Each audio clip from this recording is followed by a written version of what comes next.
Good afternoon, good morning, and good evening, depending on where you are. It's Raphielle Johnson, Rotoworld Basketball, and we got our weekly fantasy basketball Q&A. Tonight marks one full week since the start of the regular season.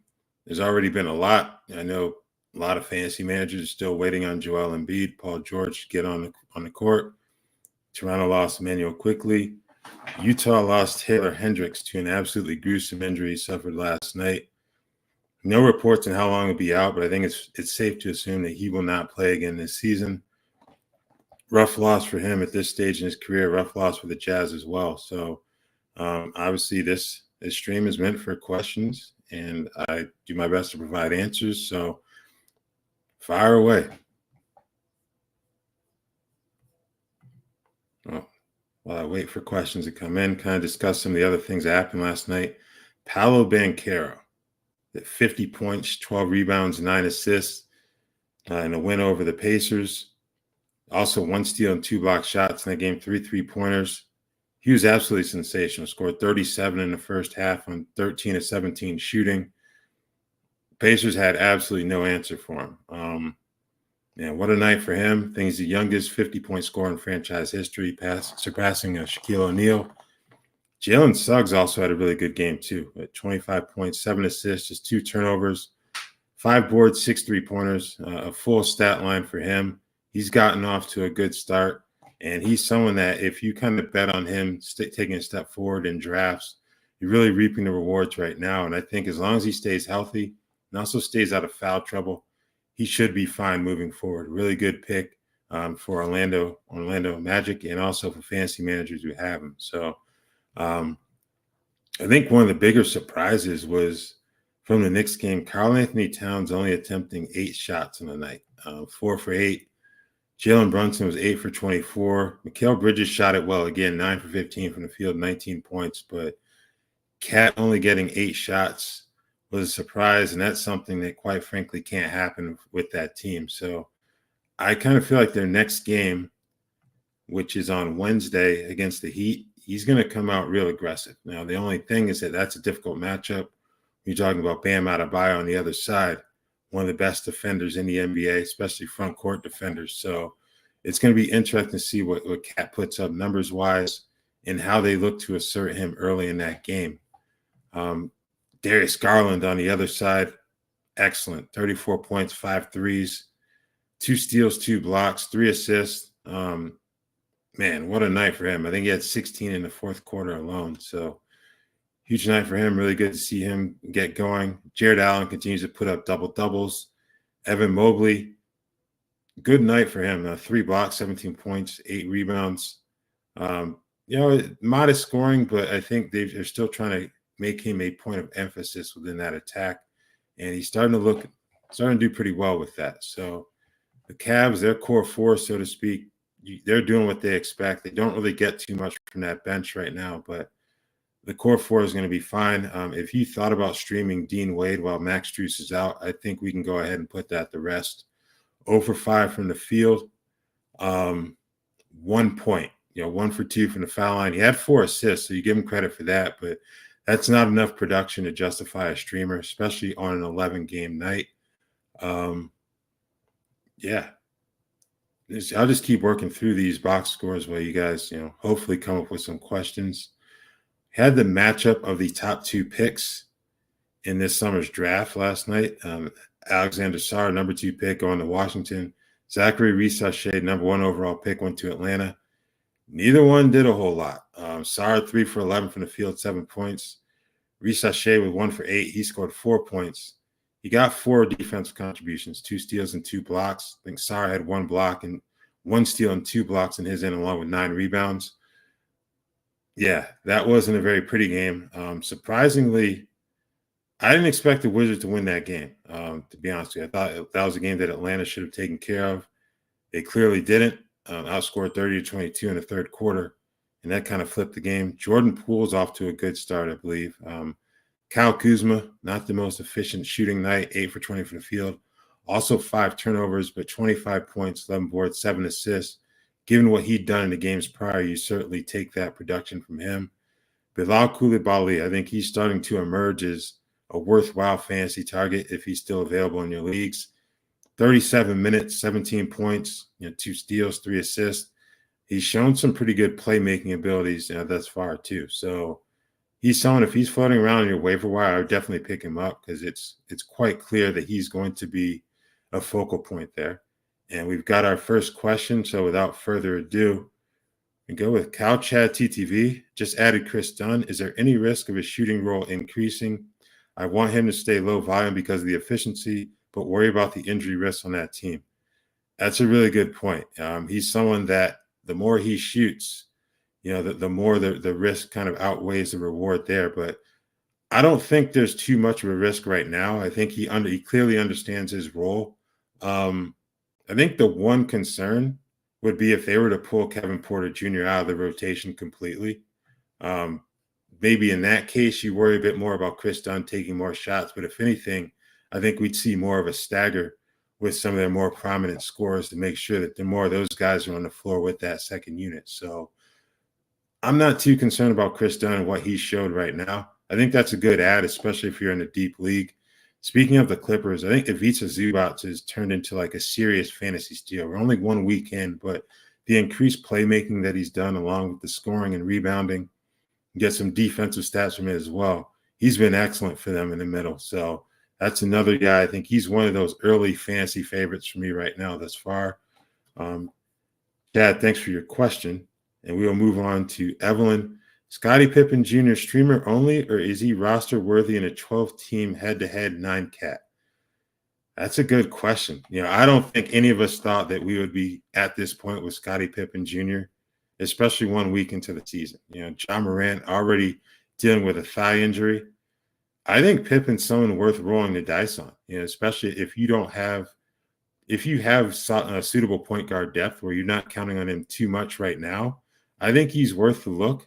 You got the Morant injury, and also, who else is going to play point guard? Now, they can play Marcus Smart there for stretches, but I think Pippen's in a position where he's going to continue to get solid minutes. He's certainly earned them. So I think he's someone back into the roster. I would definitely consider picking him up right now. I don't know who all the other point guards on your roster are, but I definitely consider that. Thank you for your question. Like Chad, Zubac has been a pleasant surprise. All the preseason talk I did with folk was how he was the boring, safe option at center, and now he's a stud. Yeah, that's a good point. I think for me, someone like 8th, even 9th round in standard 12-team leagues, that's where you're kind of targeting him in drafts before the season started. No way you get him if you were to hold a draft today. I don't know if he's going to be a top 50 player, but obviously the enlarged role gives him a shot at being that type of player. Like you said, he's not boring anymore. He's a certified stud in terms of what we've seen from him. And we don't know when Kawhi Leonard is going to be back, if he's going to be back, unfortunate to say. So, yeah, if you've got Zubac rostered, good work. But, yeah. See, going back to that Hawks-Wizards game, I think it was good to see Jalen Johnson break out finally. 11 for 17 from the field, 29 points. 12 boards, 7 assists as well. So Trae Young struggled, 2 for 15 from the field. That included a 2 for 10 night from 3. 13 assists, you'll take that along with the 8 rebounds, but you certainly expect him to be a little bit more efficient with the shot there. We already touched on the Wizard. 4 3-pointers for Corey Kispert. I think he's more of like a deep league guy at this stage. Not really someone you're going to be relying on in standard leagues, even though he's certainly getting the minutes. 8-man rotation. He played 35 minutes. So I think he's maybe in the standard leagues a watch list guy. If he continues to get high 20s to low 30s in minutes, then you certainly want to entertain that, especially if you need 3-pointers. Milwaukee, Boston. I mean, Giannis Antetokounmpo basically did what he normally does. You're going to get the gaudy points and rebounds, good assists, but you're also dealing with turnovers and really poor foul shooting. Damian Lillard at 33. 17 of which he scored at the foul line too. So Bucks did about what they did. Bobby Porter struggled, unfortunately, but we know who they are at this point. Does the Herter, Monk, Ellis situation make all of them drops, or do you hope talent wins out and Monk surges ahead? Yeah, I think that's what's ultimately going to happen. Kevin Herter had a really good game last night.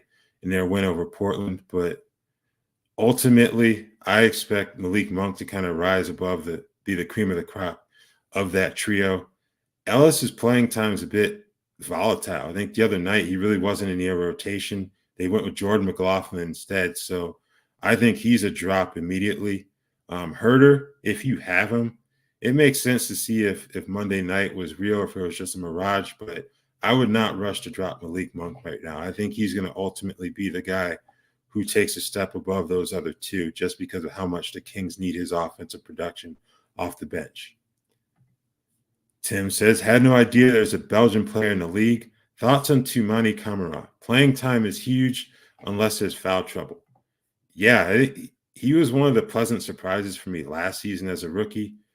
He was kind of a throw-in in terms of that trade with the DeAndre Ayton and three-team Damian Lillard. Three-team trade with Damian Lillard, excuse me. Didn't do much last night. As you noted, foul trouble, limited to 21 minutes. I think he's more of a deep league guy right now.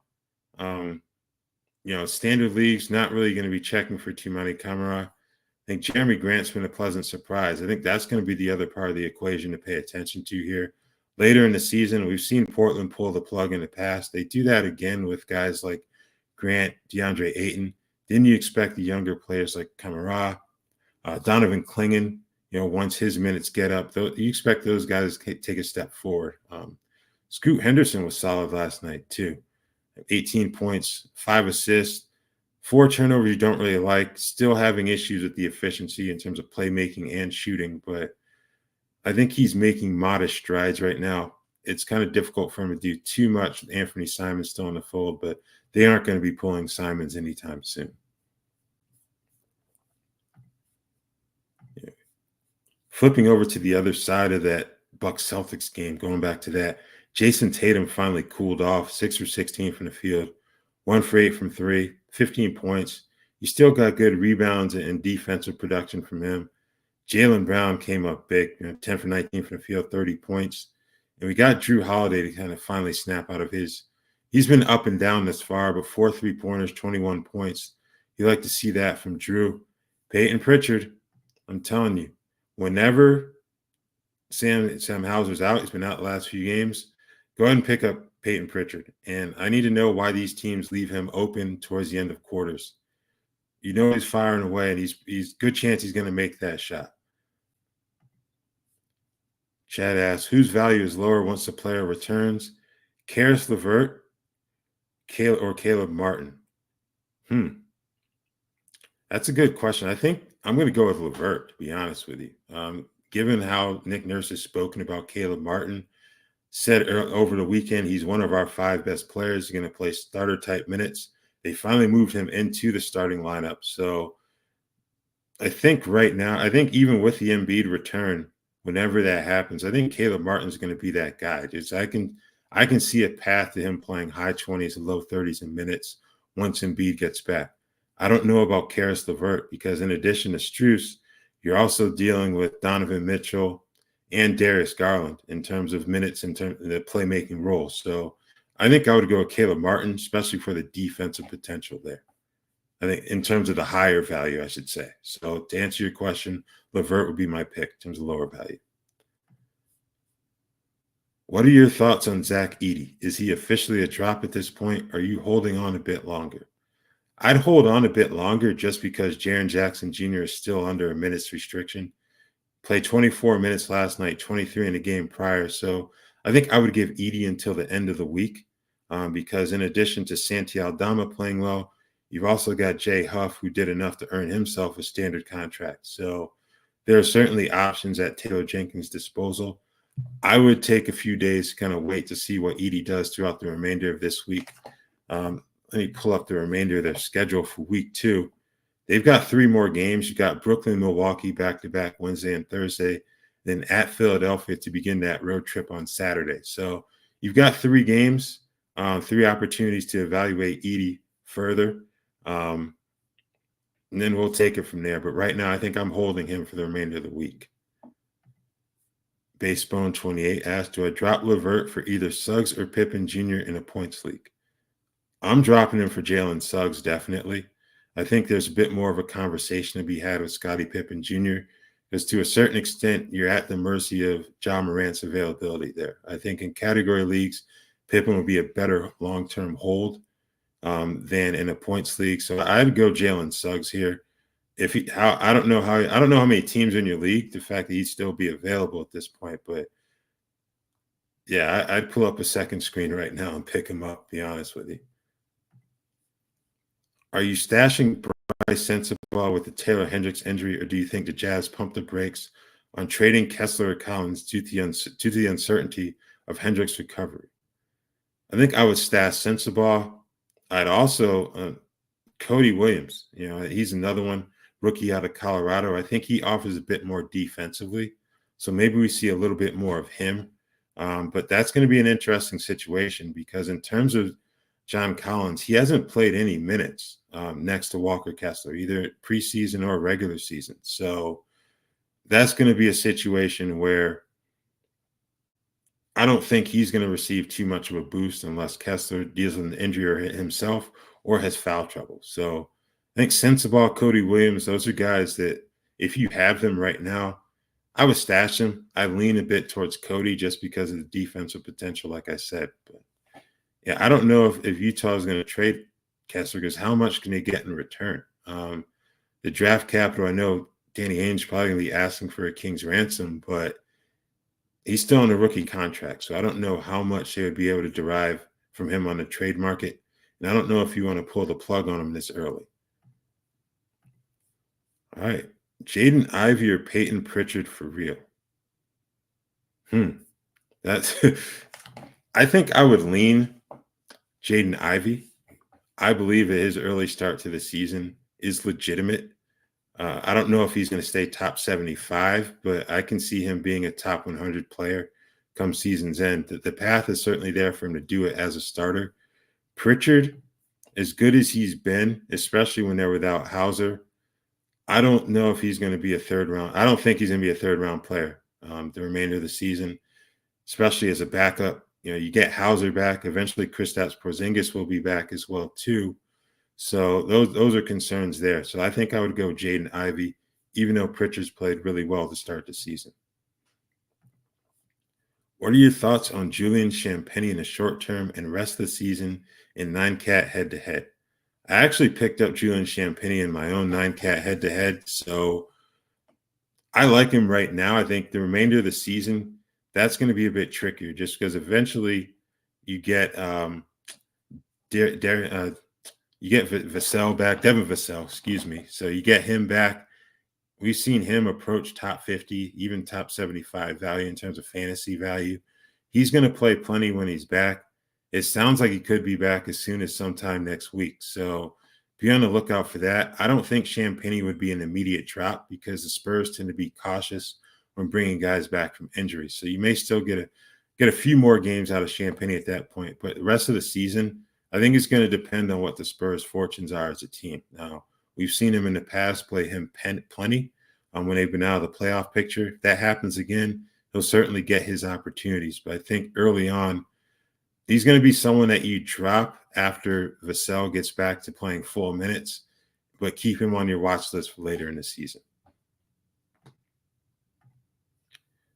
All right, 20-man league. I'm trying out small forwards, specifically Corey Kispert, Sam Hauser, Bryce Sensabaugh.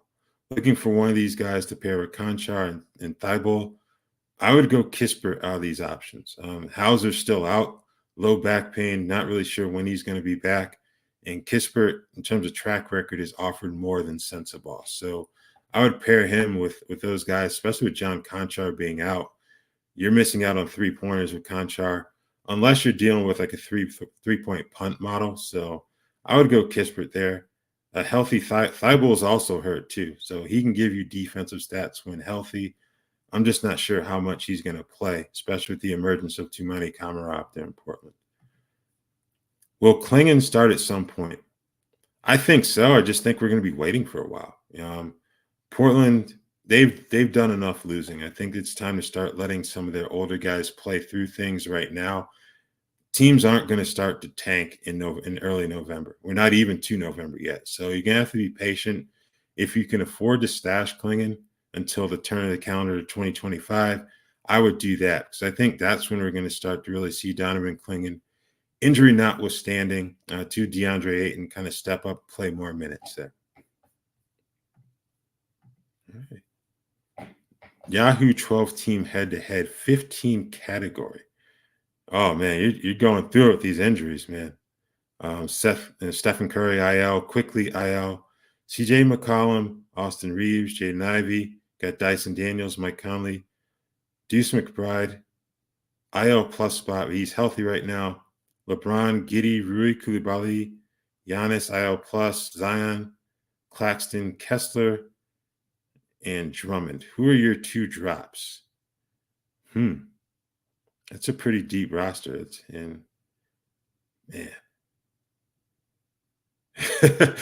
I'm not really sure who you would drop here, to be honest. I think you kind of have to make some drops here, but I think Drummond, if you can afford the rebounding hit, now you've got Giannis who can help there. Drummond would probably be one. If you absolutely have to drop someone, it looks like you kind of have to right now. Deuce McBride would be a hold for me. I think Mike Conley would be my other drop of these guys. He's certainly a starter, but I'm concerned about the age factor and how much Minnesota may have to kind of manage his minutes in terms of the early season here. So I think I would go Conley and Drummond of these guys here in terms of who you should potentially drop. I think quickly, once he returns, he's going to have a pretty high ceiling in that lineup. So I would hold on to him. Kevin Porter Jr. getting more minutes soon. I don't see that happening. He's been incredibly inefficient overall right now. I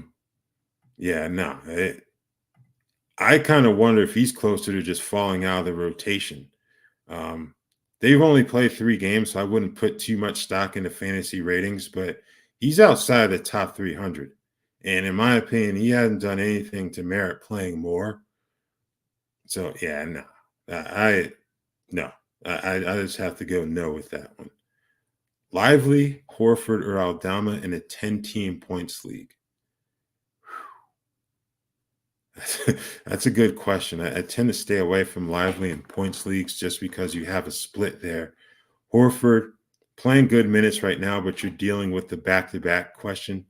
He didn't play in both ends of any back-to-backs last season, and they've got one coming up this week, 2 games in Charlotte on Friday and Saturday. So I think that kind of rules him out in the short term. I would go Santi Aldama. As I mentioned earlier, you still got Jaren Jackson Jr. on a minutes restriction. Zach Edey's minutes have kind of fluctuated. He's still a hold for me, but of these 3 options, I think I would go Aldama right now, to be honest with you. Yeah, I appreciate you asking the question. Seems like we're on the same page in terms of who to potentially drop here. Which players have been the biggest surprises for you in a positive in the early season? Mentioned one earlier in terms of Ivica Zubac, the way that he's played. In terms that they've given him more room to create offensively. You've gotten the rebounds and the field goal percentage as usual. So he's definitely one of them. Another one, I would go with Dyson Daniels. I think what he's done in Atlanta thus far, especially defensively, had a feeling he had room to take some step forward compared to what happened his spot in New Orleans. And he's definitely done that thus far. So I think he's another one. I know Bilal Coulibaly hasn't put up like elite numbers in terms of fantasy ranking or what have you, but what he's done with his enlarged role in Washington has been another positive surprise for me. So those are a couple guys that stand out. Rui Hachimura, the Lakers, he's another guy that's looked good thus far. I think JJ Redick and his staff kind of locked some things on him offensively. The rebounding has been there too. I think that's been another key for Hachimura. So he's another positive surprise for me thus far. Kev asks, is Tobias Harris cooked or just adjusting to a new team and offense? I think it's the latter. I don't think he's cooked by any stretch of the imagination. There's still a definite need for his services in that front court. I would exercise some patience with Tobias if you can afford to do so. Daniel, always appreciate your takes on fantasy hoops. I appreciate you for saying that. Keeper/dynasty question. Can you weigh in the short-term and long-term outlook of Sarr and Risachet? I think they're both long-term guys. I think we kind of felt this about this draft class as a whole. You think about what the conversations during the summer and after summer league. So I think long-term, they'll both be fine. Short-term, Risachet, I think it'll be interesting to watch his minutes just because DeAndre Hunter's out.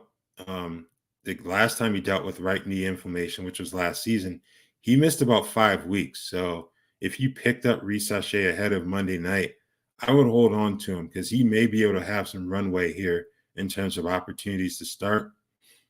If that happens, I'd give him the slightest of edges just because I think when you have Trae Young, you're going to get your opportunities to score in terms of Trae Young's ability to distribute the basketball.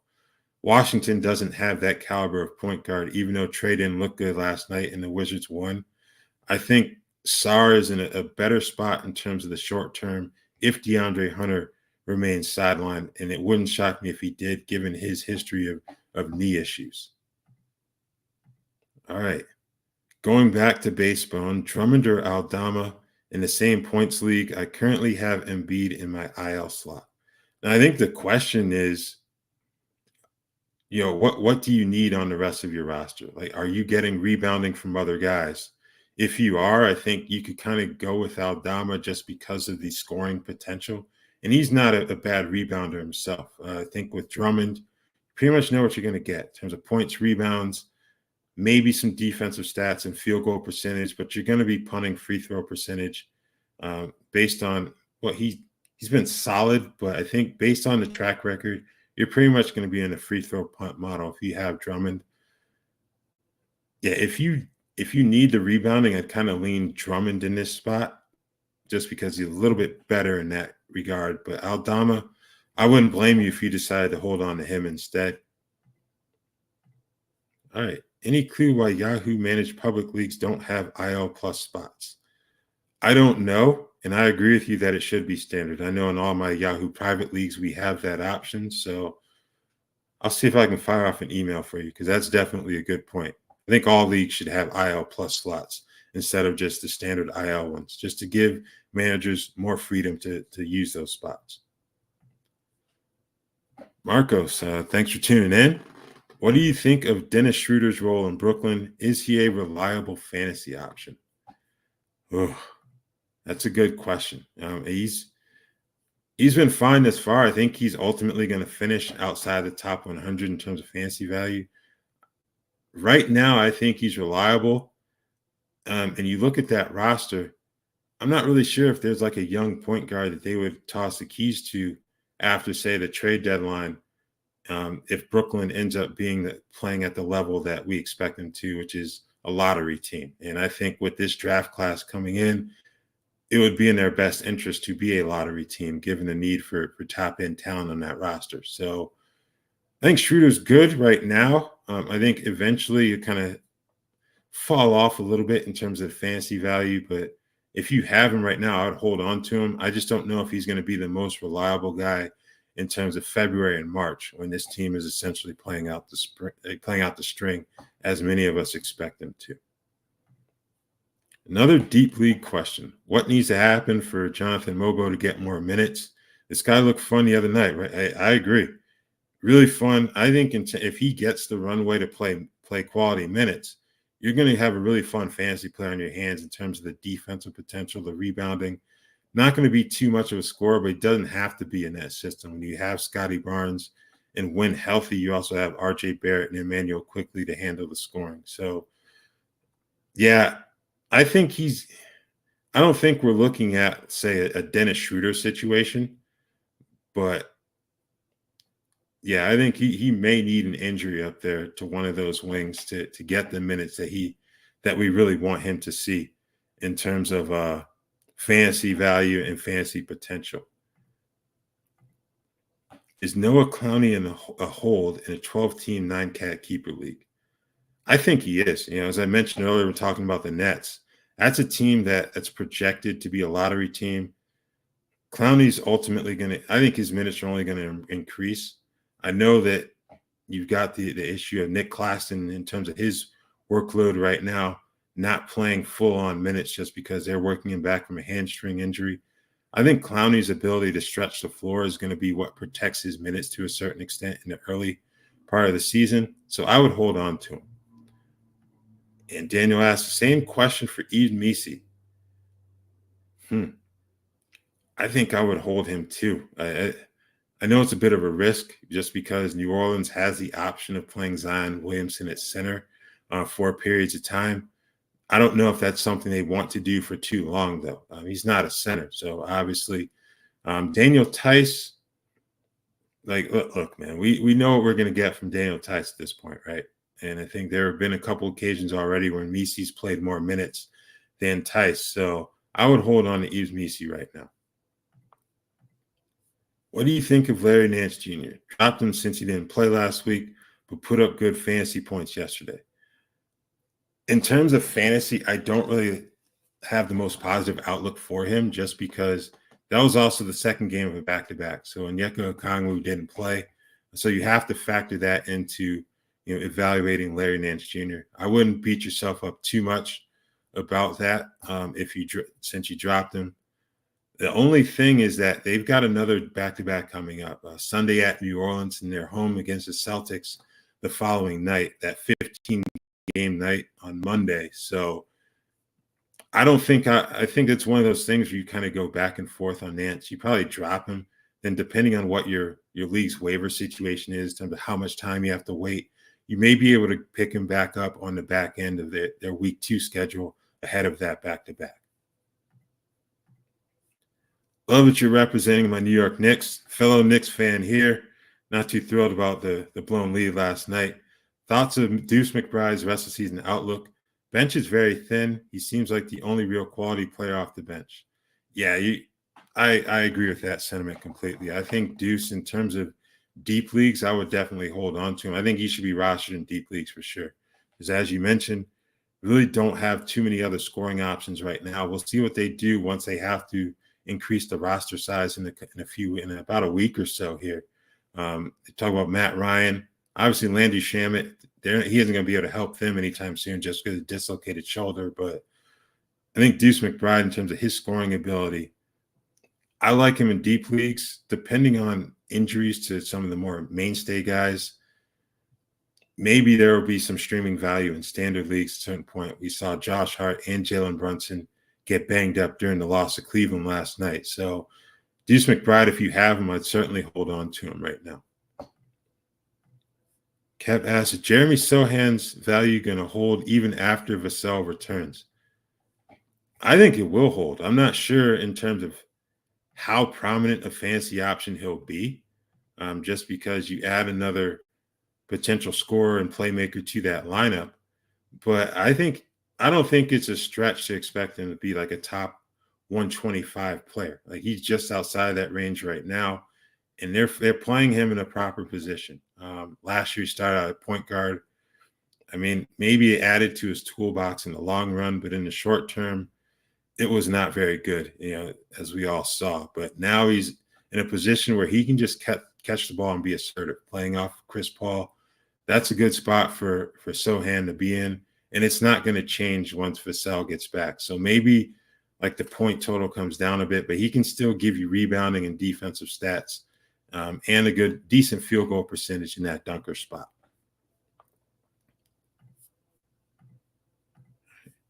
Is Rui a must roster right now?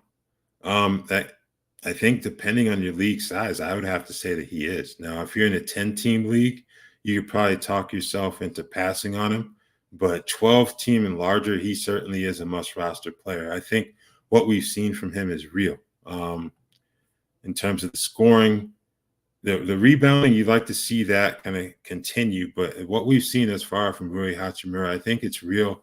I think this coaching staff has unlocked something. They've gotten him to be consistent on the glass, too. That's a big key for him in terms of his fantasy value. So you got AD, you got LeBron. Rui's going to be the 5th option in that offense on most nights. So doing everything he can do in terms of rebounding and defensive stats is only going to help him remain where he is right now. I don't know if he's going to be top 50 good, but why can't he be just outside of top 100 after season's end? Can you rank the following stashes? Noah Clowney, Yves Missi, and Deuce McBride. That's a good question. I think I would go Missi, Clowney, and Deuce in that order.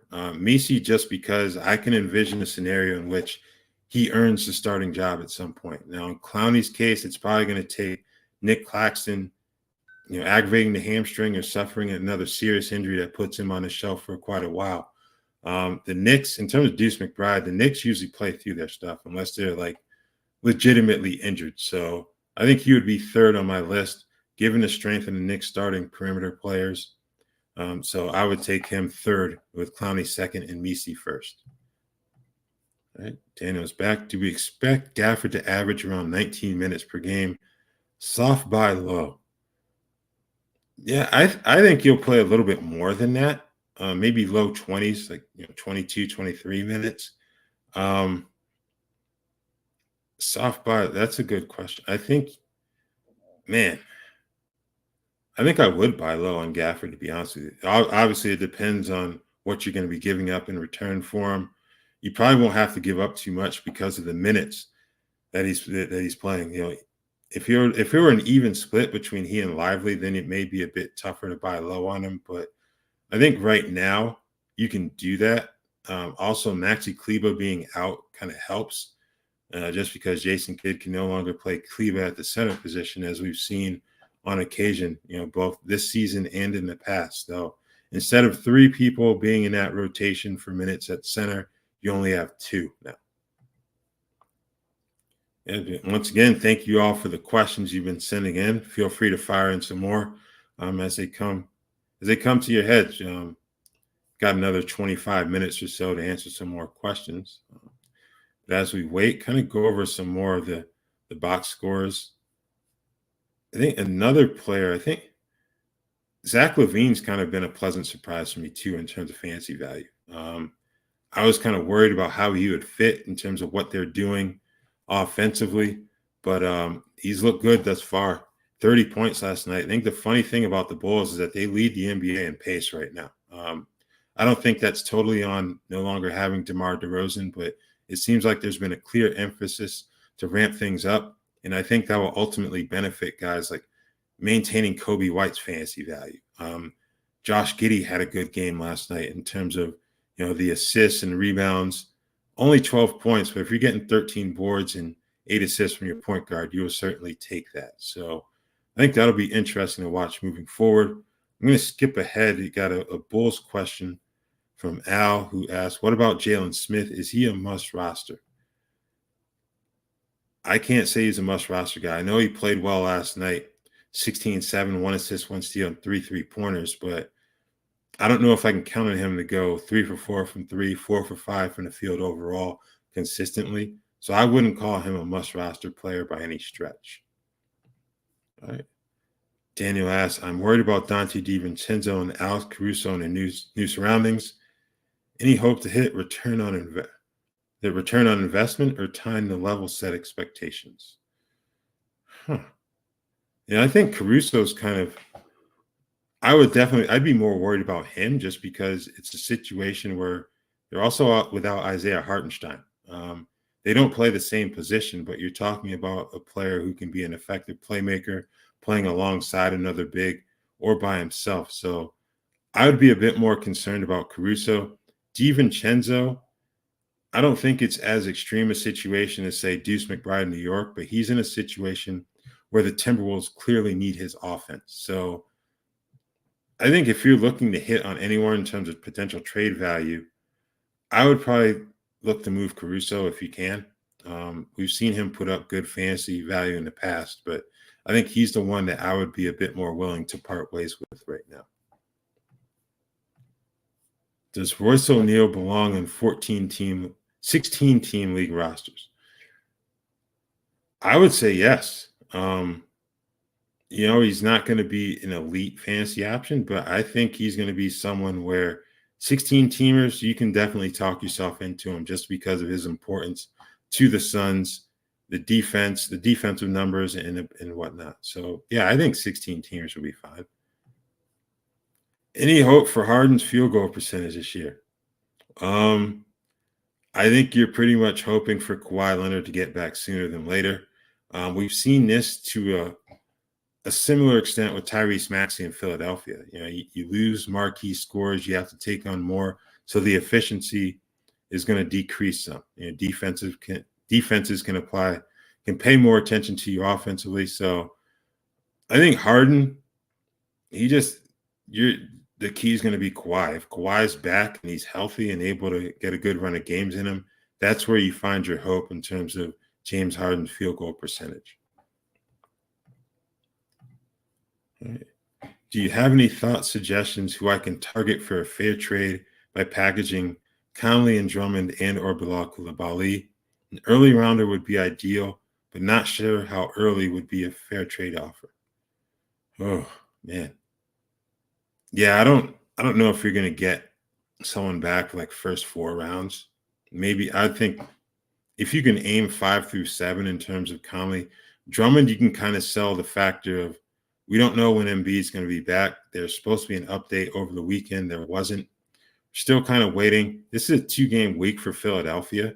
So maybe we see Embiid this week. I kind of hope we do. But, yeah, I don't know if you're going to get an early rounder for those guys. I think in terms of long-term potential, you may be able to sell Bilal a bit better than either of those other 2 guys. But I think you're looking probably at like a mid-rounder in terms of a package for any 2 of those 3 that players that you suggest there. Clay can't keep this up, can he? I kind of think he can't. You look at that roster, he's playing off of 2 elite playmakers in terms of Luka and Kyrie. He doesn't have to do much in terms of decision-making off the bounce. He can just catch and shoot, which is where he's at his best.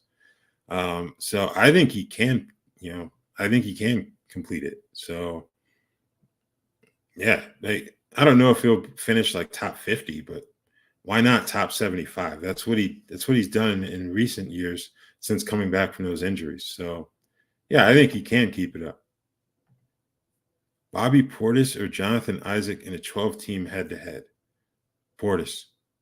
I know myself and many others have been enticed by Isaac's long upside, but he can't stay healthy for one, and when he is healthy, he's backing up Paolo Banchero. We saw what Paolo Banchero did last night. Unless Paolo gets injured, that ain't changing. So, yeah, I'm going with Portis because I think he's going to get high 20s minutes per game consistently. I have Ben Simmons on my 20-team league. He does decent, but do you think he can become more productive if he gets traded later on in the season? No, I'm sorry. If I'm wrong, I would absolutely love to be able to come on here and admit that I was wrong about Ben Simmons, but no, I don't think he can be more productive, because the change of scenery is supposed to help in Philadelphia. Obviously, we have to take injuries into consideration, but the man's still passing up layups, and that does not bode well in terms of his potential fantasy value moving forward. Do you think Denny Avdia hits top 100's value in 9-cat head-to-head leagues? I believe he can. He's young enough to where I don't think Portland would kind of entertain shutting him down later in the season. He's just outside of top 100 right now. So we're not talking about a significant leap that Denny has to kind of pull off here. Panic on Embiid or Paul George? I have both. My condolences to you on having both of those guys rostered. I think the lack of information on both would be cause for concern. I would not go with outright panic, though. As I mentioned earlier, you're looking at a 2-game week for Philadelphia, the only elite team in the NBA with that schedule. So Philadelphia has a little more time to kind of work through things here. So I wouldn't panic just yet. I hope your league has IL plus spots available to you so that you could fill them with suitable alternatives right now. Jalen Johnson was a beast last night. Agreed.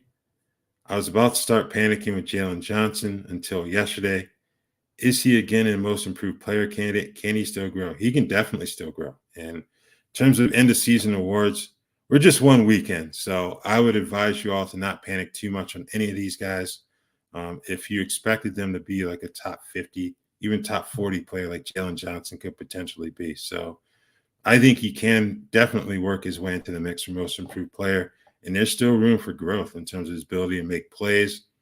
Make plays for himself, make plays for his teammates too. So, yeah, definitely think there's room for growth there. Do you like Scoot and 12-team keepers?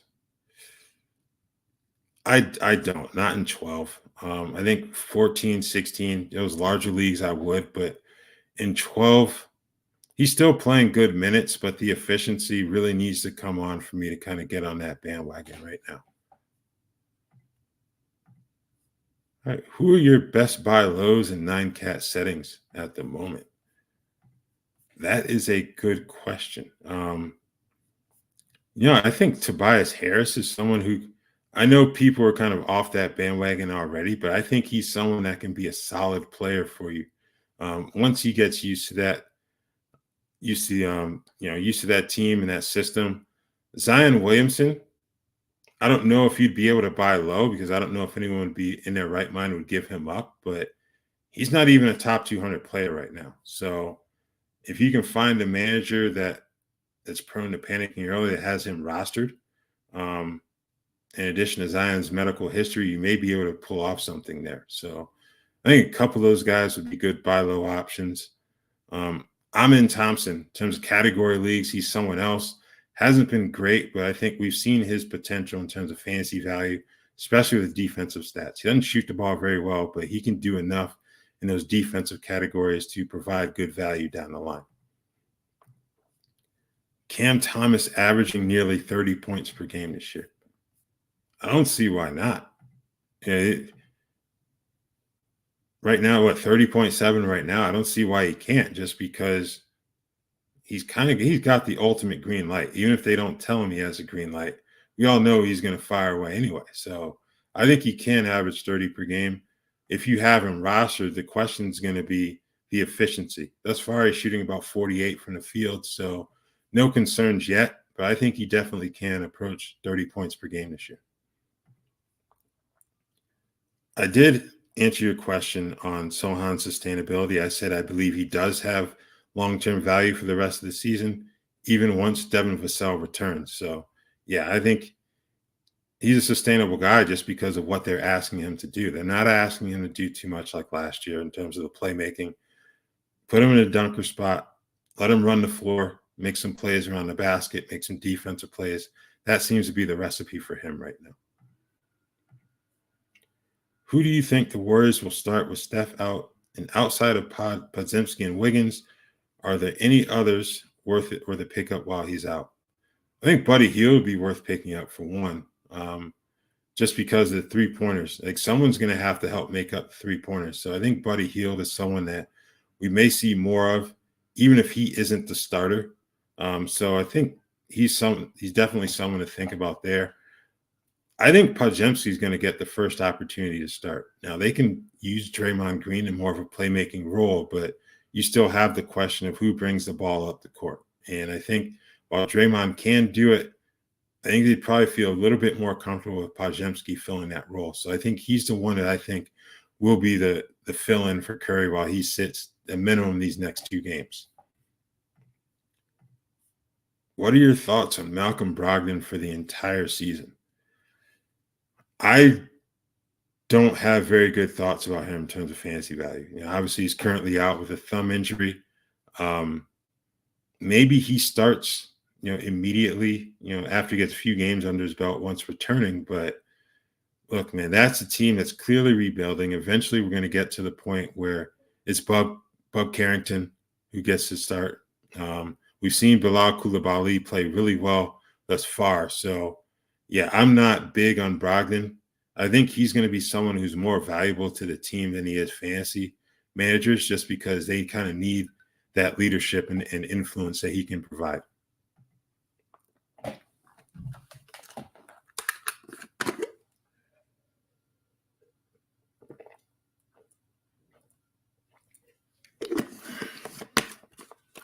Again, I thank you all for your questions. We got about we got 10 minutes to go before we wrap this up. So if you have any more questions, feel free to send some my way here. Do need to mention Jalen Green going off in Houston's win over the Spurs. 50% from the field, 7 for 13 from 3. Didn't give you too much in terms of the rebounds and assists. You know you're not going to get defensive value there either, but big night for him shooting the basketball. So that was good to see from him in terms of what he did in that offense. Steven Adams played 14 minutes in his first game in a Rockets uniform, first official game in a Rockets uniform. Perfect from the field, only 3 rebounds. I think 14 minutes really isn't enough. It's a bit of a surprise he only played 14 when you think about Şengün getting into foul trouble and playing 26 minutes. Houston's definitely willing to go smaller, use Jabari Smith Jr. at the 5. So I think Steven Adams, he's a no-go for me in terms of fantasy value at this point. How about Chris Middleton? Similar boat. What are we really expecting in terms of top-end value from him once he returns? Both of his ankles were operated on this summer. So I'm no medical expert, but I don't think that's a good thing. We're talking about basketball players who need their lower extremities in order to make a proper living. So I think Middleton, I don't even think I would stash him in an IL plus spot at this point. Now, if you have a large enough roster, a productive enough roster where you can afford to do it, by all means, go ahead and do so. But I don't even know if he's a stash for me at this point. Who would you sell Jalen Green for? I'm not sure you can get too much for in terms of what? I think we're probably talking middle round at best because like I mentioned in talking about his stat line, you aren't going to get too much outside of points and 3-pointers. And that can be a difficult sell even with the explosion that he had on Monday night. So I don't have exact names, but I think in terms of value, you're probably looking at middle round at best right now, unless he gets a few more games under his belt where he's scoring at a high clip and giving you a bit more in terms of those supplementary stats. Is Jay Huff 12-team guy yet? Would you want him or Wendell Carter Jr. rest of the season? 8-cat roto. I think I would want Wendell Carter Jr., but the gap isn't too big just because of how well Jay Huff has played early on. I think Wendell, he's going to start when healthy. Your concern there is that extended absence that's likely to come at some point in the season just because of an injury.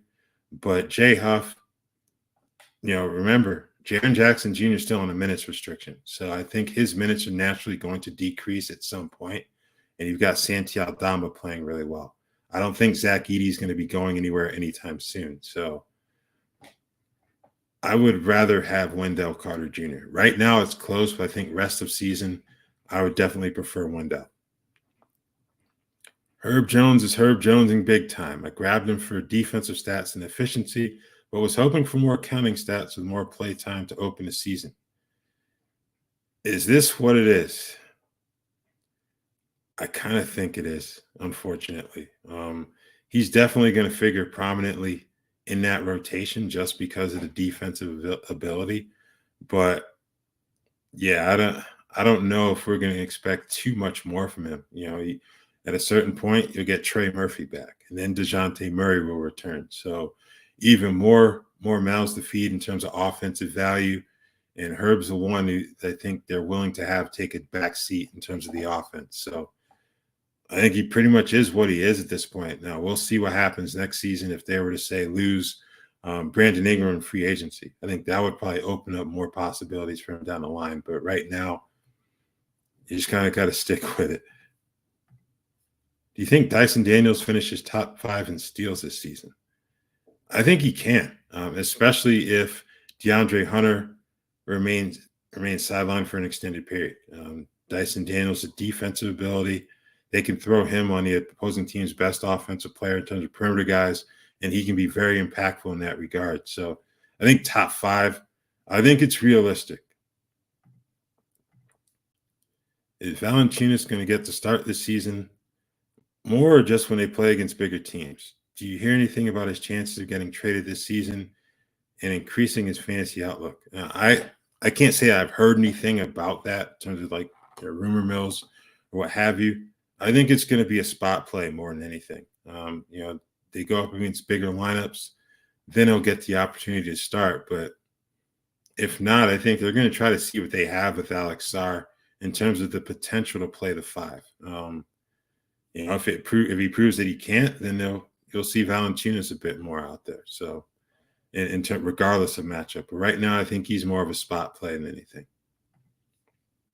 What players have impressed / surprised you so far this year and are here to stay? I.e. Jalen Suggs. He's definitely one of those options for me. I thought he would be better. I didn't think we'd see what we've seen from him thus far in terms of the value he's provided. So he's definitely a positive surprise. Who did I mention earlier? I mentioned a few other guys that don't come to mind right away. But Jeremy Grant, I think he's someone else. Now, if you listen to the podcast, you pretty much know that I'm not a fan of his fantasy game at this point because of the lack of rebounding. He's been much better on the boards thus far. And the scoring has been there too. Now, you always have the shutdown concerns with him in a rebuilding Portland rotation, but he's another positive surprise for me in terms of what we've seen from fantasy-wise. Santi Aldama, I don't think anyone thought he would be a top 25 player through the first week of the season. So he's another one for sure. How are some of your teams doing so far? Minus the one with PG and Embiid. I actually don't. That was one of the questioners earlier who had PG and Embiid on the roster. I think I have Paul George in a couple teams right now, and those are the teams that have kind of struggled through the first week of play. Got a couple teams that have done really well. Got some really big wins in terms of industry leagues, but it's been a bit of a mixed bag right now. I think most of us can kind of say that about our fantasy teams if we have multiple teams, just because 1 week of basketball has been played. If you manage to draft a juggernaut that it's going to stand the test of time, more power to you. But I don't know if any of us have really managed to do that thus far. Okay, thinking of throw out a buy low offer for use of Nurkic for blocks and rebounds. What are your thoughts on him in 12-team category leagues? Man, I'm not too encouraged by what we've seen from him thus far. I think last year he had more value even if the team was worse just because of the lack of a point guard option in those teams. So his supplementary playmaking was of greater value. Doesn't have the ball in his hands as much right now, so that's been the issue for him. You've got Trey Jones, you've got Monte Morris. So basically, 48 minutes of primary playmaking is taken care of in that roster, and the Suns have been better for it. So it kind of depends on what you're potentially giving up for Nurkic, and if you need those blocks and rebounds. But right now, I'm not a big fan of his fantasy value right now, to be honest with you. Go ahead and wrap up with these last two questions. Rank the following two-headed monsters in 9-cat: Okongwu, Capella, Gafford, and Lively. I would rank them Lively, Okongwu, Gafford, and Capella. That would be my four. I think Capella, even though he's starting, he's in a contract year, so there's the uncertainty of does he potentially get moves that Atlanta gets some sort of value back from him in return. So I'd have him fourth out of those guys. Who do you think will average more points this year behind Shea and OKC? Chet or Jalen Williams? I'm going to go with Chet. He's off to a really good start. I think Jalen will round into form as he gets, as the season unfolds here, but I'm going to go with Chet Holmgren here. All right. Is Eden Messi 12-team worthy now with his low minutes? Would you stash him or Jay Huff if you had an open slot in Roto? I would stash Messi. as we mentioned earlier, his path to serious playing time is a bit clearer than Jay Huff because Jaren Jackson Jr., 24 minutes last night, 23 in his season debut. He's going to be playing well into the 30s once he, gets the rust off and has a full clean bill of health. So I would stash Misi, if you're stashing in 12-team leagues. So with that, we've done an hour. I just want to say thank you all for tuning in, asking some really good questions. Just as a reminder, we will have the weekly Rotoworld basketball show with myself, Noah Rubin, and Yahoo Sports Dan Titus tomorrow at 2 p.m. So hope you guys can check that out either live on Twitch or where you stream your favorite podcast.